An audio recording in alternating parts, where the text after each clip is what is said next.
Swayam Prabha. Digital India. Educated India.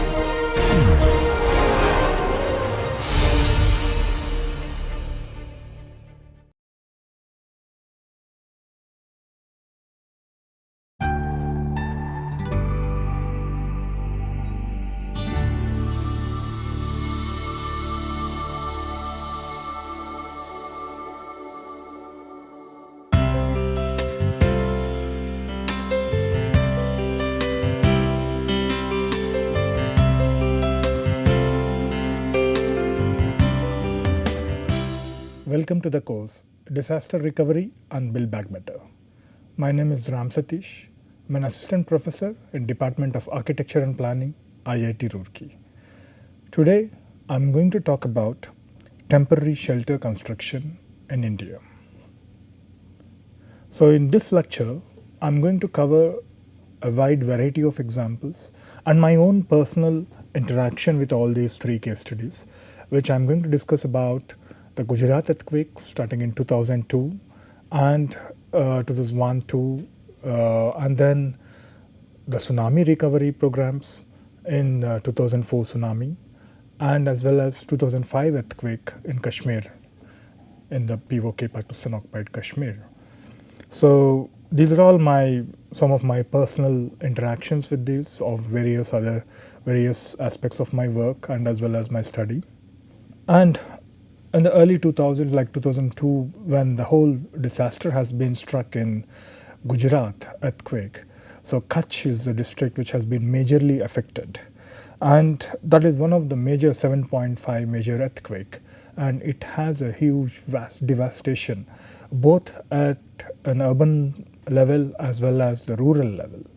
And this is one of the the layout of reconstructed villages, the map of the reconstructed villages in the Kutch district, which has been developed by the Gujarat Disaster Management Project, we call it GSDMP. And this is the time Gujarat state has actually taken a very active initiative of the community participation and as well as developing certain guidelines, the GSDMA regulatory aspects, the retrofitting process. So it has looked at providing them guidance in how to reconstruct and how to retrofit these buildings. So that is where the technical aspects also come into the picture. And many NGOs have shown interest in looking at the participatory approaches, advocacy, for example, Hunarshyaala as an NGO and Catholic Relief Services. So there are many NGOs who have actually advocated the participatory approaches in Gujarat earthquake. So today what I am going to discuss with you is, it is about the immediately after a disaster, before coming into the permanent reconstruction stage, and just immediately after the relief stage. This is where the transition shelter, there's a temporary shelter which they have been provided for them, and how they gradually shaped into or progressed into a permanent shelter process. So this is the stage which I'll be talking about it. And from this map you can see the amount of damage which has occurred in the Kutch and the amount of reconstruction activities. So many NGOs, Catholic Relief Services, Hunarshyaala, Caritas, Red Cross, there's many NGOs which came to Gujarat to give their helping hand. So these are all some of my primary case study evidences. Like in this, what you can see is the modern house which has a RCC construction and which is a brick and concrete construction, has completely damaged. And this is a Pakka house and which has completely damaged.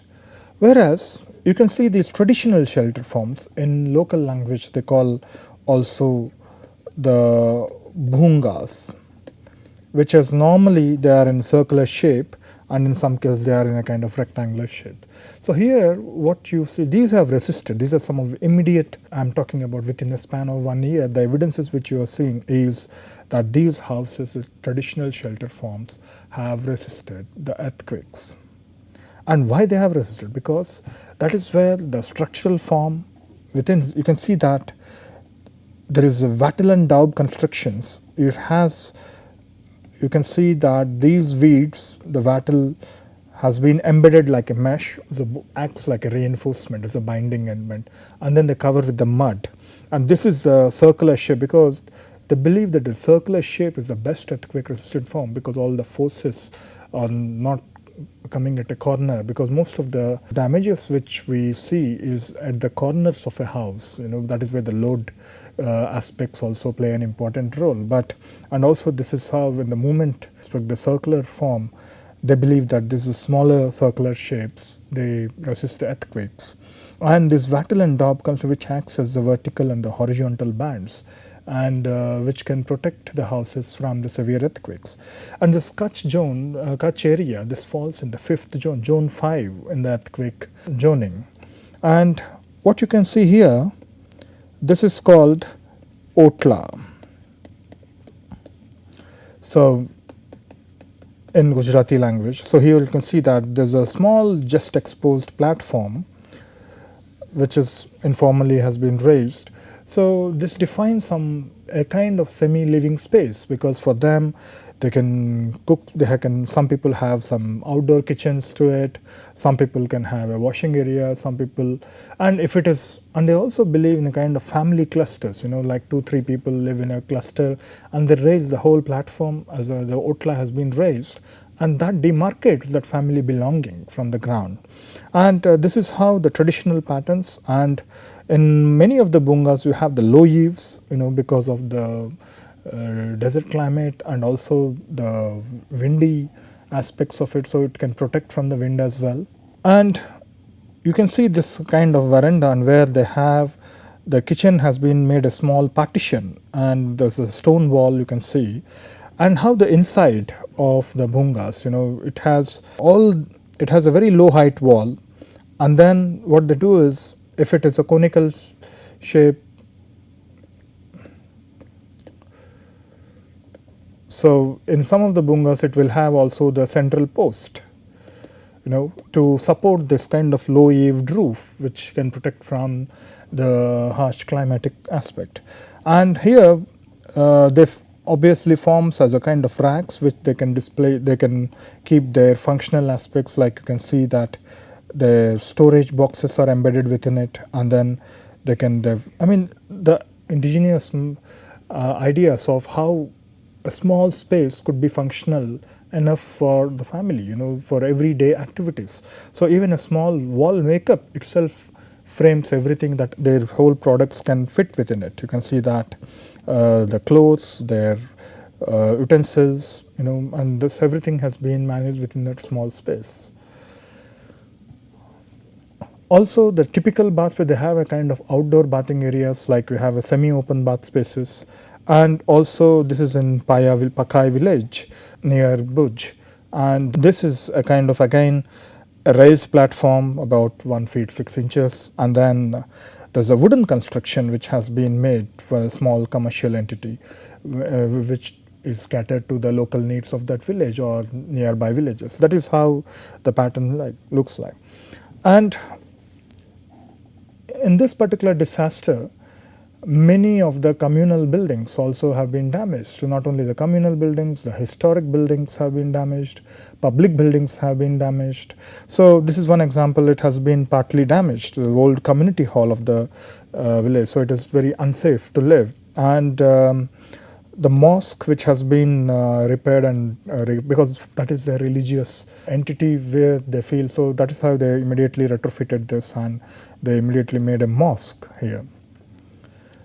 And in Bhuj, visited many places of these damaged areas. I'll just show you a glimpse of what all things have happened immediately after an earthquake, and what are the destructions, and what kind of property has been damaged, what kind of built environment has been damaged. So now this is a kind of industrial go down which has been damaged. So when we talk about the industrial go downs, and which has to do with the livelihood of certain sector of the people, obviously they will lose their employment for some months, maybe years. So it has not only the go down or also the built form which has been collapsed or damaged, but it will indirectly affect the livelihoods of the poor people who are working in that go downs or the industrial segment. There is also the historic buildings which has been damaged, and the brackets have been fallen down and the railing have fallen down. So it's become very unsafe. It has to talk with the heritage, and we also discuss about heritage in disaster context and many aspects like Ayutthaya we'll be discussing on, and we also discussed on Kiruna aspect.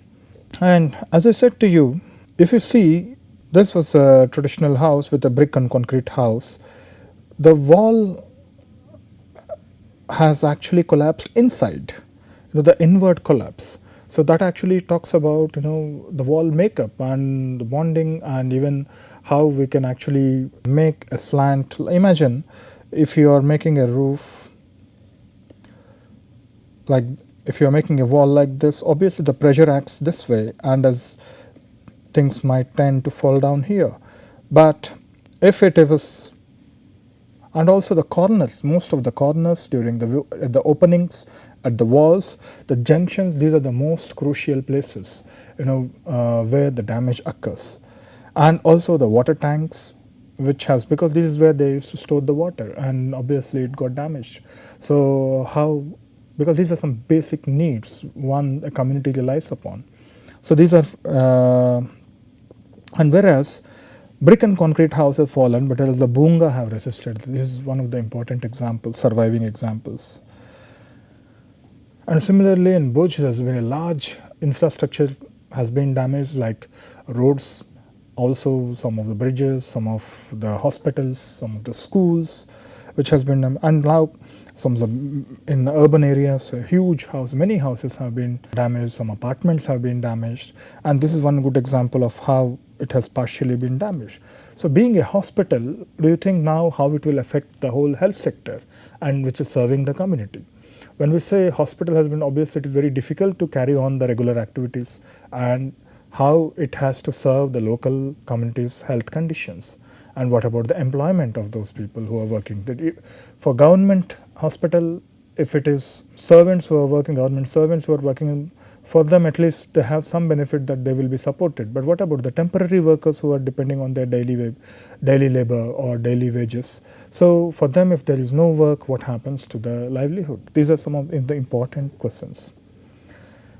And due to the hot summers, you can see the whole lake in Bhuj has been dried, many rivers have been dried out. So it has become, even the water scarcity is an issue in that particular region. This is a house by a village where they have different class societies. There's the Mukhiyas, there's the Chauhans, and there's the Muslim communities. So there are different caste hierarchies existed in the Kutch area. And this is one of the rich class, and which has been destructed during the earthquake. Now there's one single house which is having like 2 or 3 families together. They made one single house having different partitions, and this whole house has been damaged. But then if you look at the sociological and psychological aspects, why these houses are located here on the top of the ridge or the top of in a slightly higher area. It's not a mountain area, but in a slightly, but if you ever look from their rich houses, villages, you will see the whole entire village. So this is where the traditional the landlords or the rich people who used to settle down on the top. So it shows the significance of the status of that particular community, and who try to look at the whole village, and including in some villages even the entry point of a different community also from the external side. It depends on the untouchable. So this is the conditions, social systems which has been prevalent in these areas. And now what happened to these houses? So people who were not having any house to live there, so when these people have migrated to a different place because they could able to afford somewhere and they could able to live somewhere else, so that is where these unsafe houses has become a shelter for the corridor between these two families, has become a shelter for the homeless people. So but the question is it really safe to live there? Because aftershocks might keep coming on, and there might be a possibility that you can see that whole damage has been occurred. So there is a great possibility that this may also collapse. And the wash areas has been damaged at the behind, and the toilets. But you look at it, the wealthy class of the village, they have a detached toilet system and detached washing systems at towards the rear side. So which means though the independent families are segregated by wall and the common corridors, at the end like you have the three families living like this, but they have a common toilet. So they gather at the rare space, and at the same time they have their personal demarcation of their space. So this is how the whole, and this is completely treated in one unit to represent one family belonging. So this is the story of immediately after the earthquake. But now I'll just read out a poem which has been written by Nataraj Kranti, and it was at the moment of the earthquake impacts. He talks, shattered dreams, awful screams, nothing more, nothing more. Shaken floor, fallen door, nothing more, nothing more. Silent boys, deserted toys, nothing more, nothing more. Tumble stones, broken bones, nothing more, nothing more. So this was on the wake of this disaster. One of my friend Nataraj, he has written this kind of narrative of explain the pain and agony of the families and what happens to their dreams, what happened to their flows, what happened to their belongings, how the people, the children can become orphans when the parents die, and how people die, what kind of panic situation it was. That is and in such kind of situations, obviously one of the important aspect is the schools. Like as I showed you, some community hall infrastructure, even these kind of infrastructure has been affected. So many of these schools were damaged, and many of the community halls, community centers have been damaged. So this actually says that they're afraid to go to school. So that is where the schools have been stopped for about 1 year, nearly 1 year. So how about the education? What to do? How we can engage the community and the children, because that is also needed. What happens to the school education, and where do we provide the school facilities?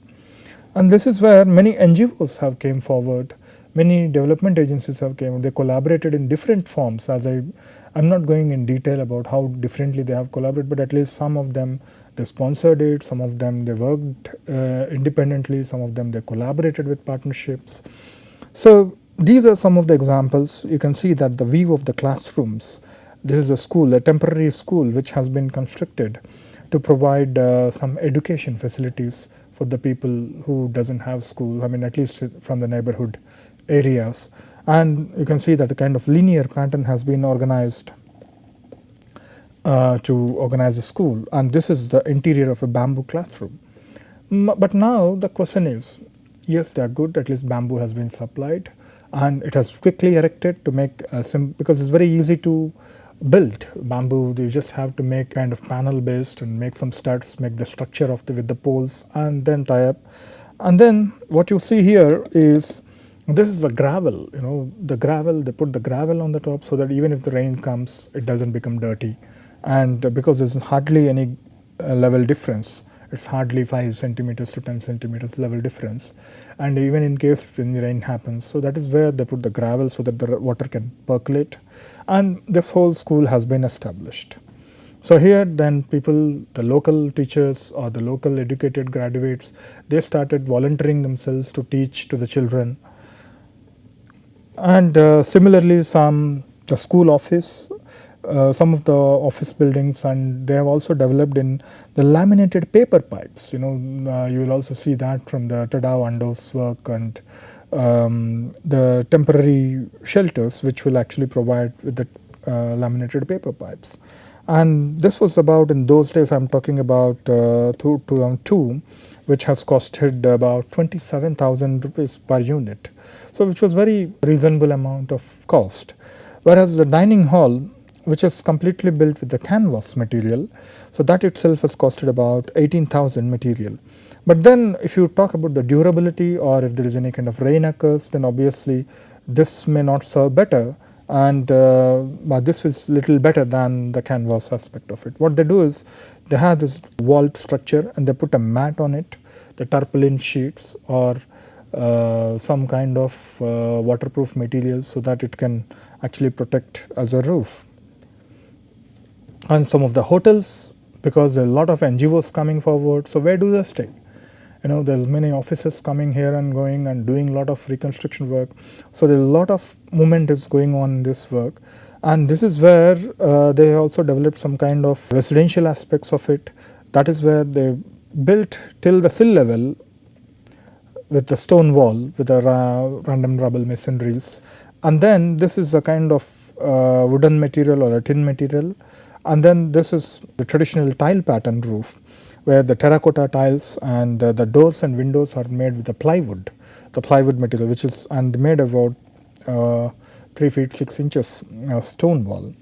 And this bamboo construction was about 20,000 rupees. So if you compare the cost, the terracotta was 27,000 and this one was, the bamboo was 20,000 and the canvas was about 18,000. So the more the material we are improving, that obviously, and this is about 12,000, because that is where you are using the stone and as well as the plywood material into it. And these all temporary structure for a period of 2 years, and because for 1 year they completely abandoned the school education. And many NGOs came forward how we can actually generate some alternative livelihood items, like the women, how they can be educated, and the unemployed youth, how they could be provided with some kind of alternative skills, because like tailoring, sewing, embroidery, or any craft making. So this is one of the, so what they did was they had a stone wall and they made a vault, and they have the truss, the metal truss, and as some places they have also had this asbestos and the tin sheets as well, and the galvanized sheets, and they put it on the top. And that way, because being a hot place, they also have kind of, some places they had some little insulation sheets, the materials which can make. And the flooring, it has again a kind of mats which has been laid out. In classrooms, there's a normal mats, and as well as, and this is a computer lab, it's a air conditioned computer lab which has a semicircular truss roof. And this is again a prefabricated truss roof. And here they have actually established a training center, even computer training center as well. And this is all about the temporary housing. But then when we moved on, how in these 2 years, how we have to invest for the permanent housing, because the land allocation issues, where to relocate, and how to find the land, how to get the money, how to get the collaborations, all these becomes big questions, and these are challenging issues. And this is where the technology transfer also has been adopted in Gujarat case. So where Center for Earth Unit, the Aroville Center, has actually transferred some rammed earth and as well as the compressed stabilized, we call it as CSEB, compressed stabilized earth block. So these are basically a kind of interlocking bricks, and this is the workshop in that name. Earlier, the present Hunarshala, it's called Kutch Navnirman Abhiyan, and now it is called Hunarshala Foundation. But this was the workshop of, so where they used to make these interlocking bricks, or they used to make these kind of prefabrications, making these live models of the houses, demonstration units. And here, based on the silt content and the clay content is 60 to 65% of sand, 10 to 15%, clay is 15 to 20%, gravel is about, aggregates are about 10 to 15%, and salinity should not be greater than the 1200 ppm, and pH value not less than 7. So that is a kind of composition through which they develop these stabilized blocks, which are about in a square shape. And this is called aurum press.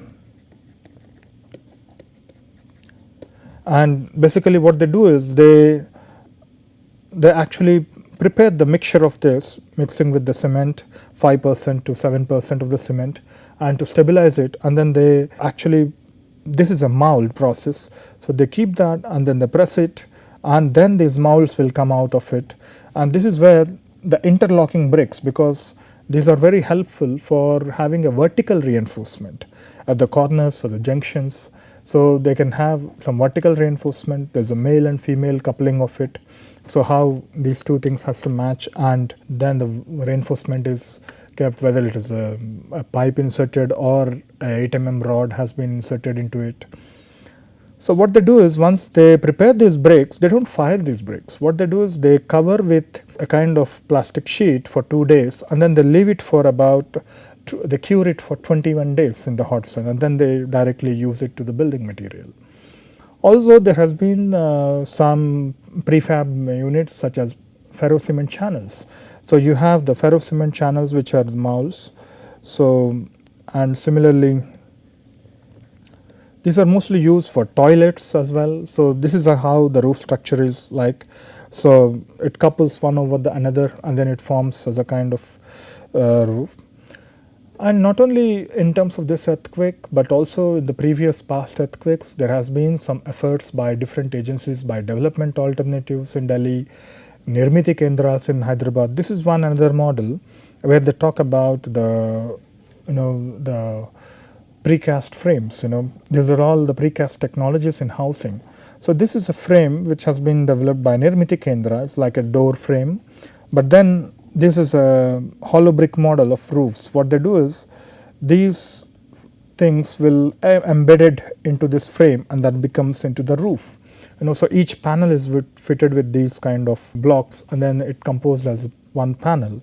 So this is one technology, and also they developed one more technology of having a diagonal bracing and the concrete balls. So they roll over. Even if earthquake comes and shakes, obviously the building can only tilt a bit so that it will not affect much damage. So this is also one of the technology which Nirmiti Kendra have developed. And following various guidelines which issued by the GSDMA and all others IS codes, Kutch Navnirman Abhiyan of that time has developed many of the models, earthquake resistant. One is G+1 model, one is the imitation of the Bunga. What you can see is the plinth band, sill band, and the roof band.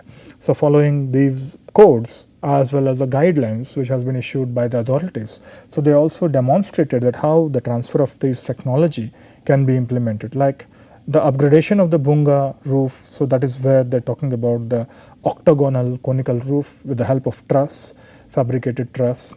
Also some of the circular models, which is a hemispherical dome. This is completely done with the bricks, with the mud blocks, and the ferrocement channels, which I've showed you just now how they are fabricated, and some of the houses were also constructed on that, and as well as some toilets. You can see that these are the precast toilets, your toilet units. So these are some of the interventions, some ideas, because this whole disaster becomes the follow-up of this becomes a kind of place, a laboratory of different ideas and experiments. So even some incorporation of traditional technology like bamboo, how we can make use of bamboo and embed that in the shelter forms, and thatch. So there's a combination of both these CSB blocks, rammed earth, as well as the thatched roofs. So there's different works. And similarly in the hospital, what you can see is that they're building some units of the geodesic domes, which is known for its earthquake resistant structure, and which will have less area and more volume. So this is the earthquake resistant model built by Nirmiti Kendra. As I said to you, the diagonal bracing in the foundation with these circular balls where the building can bear the forces of the earthquake forces as well. And the same community hall, the Catholic Relief Services has taken the reconstruction activity of the Paika village. And here you can see that this whole community hall, which has been damaged, has been reconstructed, and using the CSB blocks and the Mangalore tiles. And similarly, you can see that houses, they are giving about 35 square meter area of a house where they have a small open space, and sometimes using the previous doors if they have. And here in this village, what they did was they have not designed any layout, but what they did was just adjacent to the house where they already have an existing house, just adjacent to it, they have, like, imagine you have a house here, so adjacent to it they have built it, so that the structure of that layout remained as it is. And like now today you see that the crossroad is like this, where the community center in the center, and gradually things have developed later on. But now what you are seeing is a view of the village which has been reconstructed at the same places. Like you can see a small bungas next to it where they were living temporarily. And there's also some earthquake resistant models which were developed by Caritas KVT. But these are very not even relevant to this area, but they are very uniform and standardized forms of the concrete models where people showed their reluctance not to stay in these houses. When I started interviewing them, they said, no, we cannot stay in these houses. And there's 100 crore hospital projects which can at least resist the 9 Richter scale. So in that way, they tried to progress to resistance aspect of it. And what are the responses of this community? So now you can see a community has been given this house by an NGO. Next to it, the community themselves have built this house by using the stone. They know that the stone is an unsafe material, but they have built with their own, for their own needs, for their own. So this is where we have to learn that what community needs and what community demands. And now to give them some guidance, even if they are wishing to go with the stone, how safe it is, but what are the better ways to construct and what are the rightful ways to construct using these materials. What are the codes you have to follow. This is where the technicality has to be addressed in some support system for the community to build themselves. So these are some of the examples from the Gujarat earthquake. Whereas in following the Gujarat, we have tsunami, and immediately after tsunami, the Kashmir earthquake.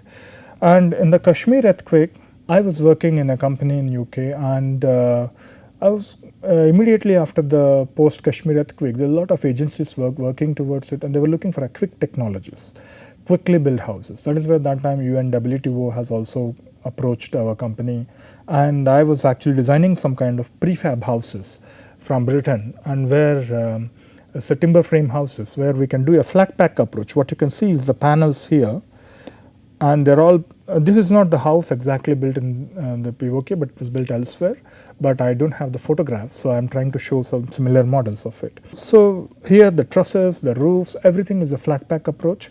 So in a uniform and standardized format, so that we can reduce the waste by design, and we pack it from the factory, we ship it to the POK, and as well as then we send to few laborers there and they erect it on spot.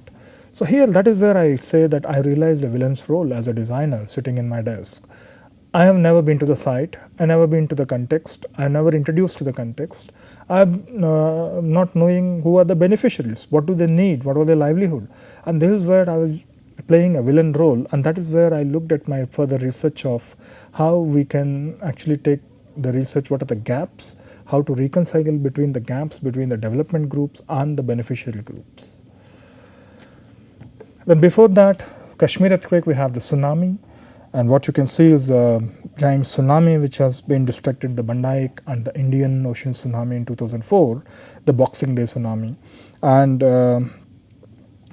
And it has affected the Tamil Nadu, the southern state of Tamil Nadu, especially in the Nagapattinam and of course the Kadalur and the east coast of the Tamil Nadu. But the epicenter was somewhere near Sumatra, and the waves have traveled almost in this direction. So now, immediately after the post-tsunami, when I visited the place, the important issues are the food security. How to get their rations, because they're all after the relief stage when they settle somewhere. So their daily needs. This is where every ration shop is full of queues, every water facility, because their infrastructure has been damaged because of the tsunami. Where do they get the drinking water? And their livelihood is in threat. So this is where in the fisherman setup, you have the boat owners, you have the fishermen, you have the traders, and everything used to cooperate with each other, and they used to work. And the traditional houses, and their indigenous knowledge, how they oriented their houses, how they're climatically efficient, how it suits their livelihood needs, and different typologies of houses. This is in Tarangambadi, and how different layouts of these houses, like a joint family house, a nuclear family house, and their public places, how they were damaged. There's a huge infrastructure has been damaged. But one has to look at it. But if you look at the evidences, if a correct information has been passed on to these places, it took 180 minutes, which is about 3 hours, to get these waves into the mainstream, to the mainland. So if that information has been passed in the right way, we would have saved many lives. We would have at least saved some important assets. There is always a relief stage, there's a rehabilitation stage which goes for a few months, and the final is the reconstruction stage. There's a lot of actors working from the government, international NGOs, local NGOs, and the community groups which work on these aspects. So I'm talking about the transitional shelter. So what they did was, the immediate requirement for them is where to live. Many of them lost their houses. I was visiting Devanapattanam village, the longest fisherman village, and you can see that I've taken a lot of questionnaires and a lot of semi-structured interviews. They got the tin sheets immediately, and they have lived here for about 2 years. And what you can see is a barracks of the tin sheets. In fact, the similar kind of housing has been provided in Andaman Nicobar Islands, and the tribal communities, they have rejected these houses, they have boycotted these houses. So this is where material also plays an important, of course it was very quick to deliver, but one has to understand that they have to stay here for a few more months and how to work on it. And after the following disaster, the basic infrastructure, the toilets, where do they go for the toilets, where do they get the water services? And this is where the time where people have, some professional minds come together, they started showing some choices. Yes, we provide this option, now you can decide. We try to facilitate, what they decide. So there are different process which starts actually following the transition stage. But the most important challenge is not only about, it should not be narrowed down only at a built form, but one has to look at how this transition stage has to gradually go into the permanent stage. And there's issues like how this material could be reused, and these 2 years, what are the things we have to address. Schooling is children's schooling, the community's health facilities, community's livelihood, how they can regenerate on all this. Okay, so these are some of the evidences which I want to bring to the students' notice, that yes, there are some challenges in the transition phase as well. Okay, I hope you understand better. Thank you very much.